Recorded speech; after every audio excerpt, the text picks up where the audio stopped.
Hi, and welcome to our Tuesday live leadership chats. Today, I'm talking around coaching for change. Sometimes change is planned. We've created the change or we're deciding on the change. For example, when we choose to move house or we choose to change jobs. But sometimes change comes unexpectedly. We suddenly are out of a job, or we get some health news that just kind of comes out of left field, or some sort of change occurs within our organization that we just didn't expect.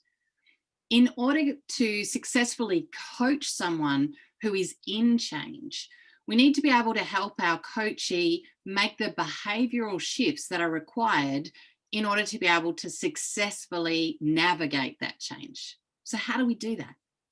My name is Kylie Butler, and I'm a part of Christian Coaching Institute, which is Australia's leading Christian coaching organisation. And we've been coaching and training leaders in coaching for over 10 years now.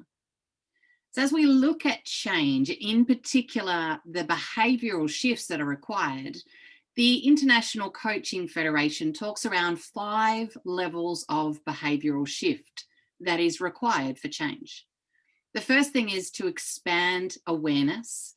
The second is to generate insights. The third is to look at the impact around mindset and beliefs. The fourth is to reframe the resistance. And the fifth is to promote or provoke action. So let's have a look at the first one, which is expand awareness. As coaches and leaders, we can embrace the power that comes from reflective and future-focused inquiry. Being able to help the coachee to expand in ideas and thinking that is beyond what's going on existing at the moment, or what's happening for them. What are the mental processes that they're doing right now? Often we want to jump in with directive, solution-focused ideas. What's important here for change is exploration, considering all alternative perspectives. So in this time as a coach, expand your coachee's awareness. Help them to see different perspectives on what could be. The second is to generate insight. Behavior is deeply ingrained, and we have layers of reasoning and beliefs that keep our patterns in place. They come from our experience of the past, they come from our family of origin, and so many other ways. They are so deeply ingrained in us, but also in our coachees.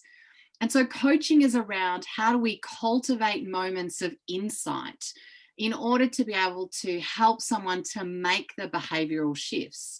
And so how do we create aha moments, insight around their beliefs and behaviours and how that's impacting their behaviour and the decisions that they're making.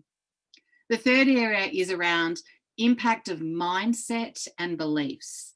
Mindset and belief shift comes through self-experience, not as a coach, but as a coachee.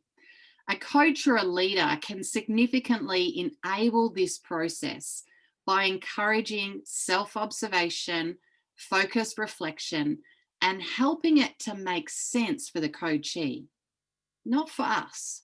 Honestly, as a coach, it's actually not about us. And so it doesn't need to make sense for us. It's really important that it makes sense for the coachee. The fourth area is around reframing resistance, creating a safe place where the coachee can discover the perceived barriers, their fears that are associated with the change, and allowing them to really unpack that. As a coach, we can then support them in reframing those resistances in order to be able to navigate and sustain the change that is required. And the fifth area is around provoking or promoting action. One of the key differentiators of coaching to other helping disciplines is that it's future focused and it's focused on outcomes, next steps. What are you actually going to do with this? So as a coach, we need to not just let our coachees sit in the place of the wisdom moment or the insight or the ahas, but actually what are they going to do with this? The insights that they've got around behavior or around leadership change that they need to make. What is the next steps that they need to make to move beyond wisdom and move beyond ahas in order for it to be a coaching session? If you're interested in growing, helping people to grow, to make change and to develop for themselves, to be able to set clearer goals for your team, to have better conversations, then why not complete our Coach Mastery course? We have just launched our 2021 dates. We have 4 cohorts that are starting next year. They are starting at different times and different dates throughout the year, so there'll be plenty of options for you to choose from there. I'll pop the link in the comments below with any details.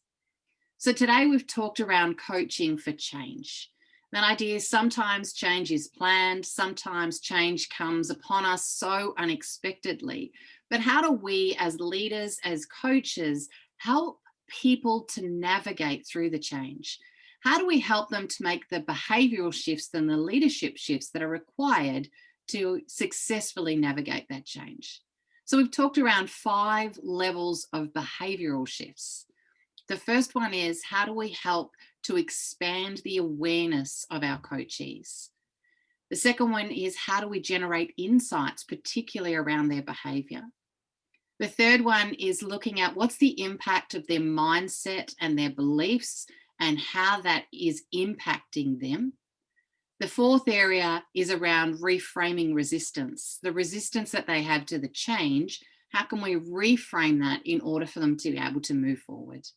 And the fifth area is to provoke action. What are they actually going to do now that they've got some insight? Been great to chat with you today. Look forward to seeing you next Tuesday at 1 o'clock. Have a great day.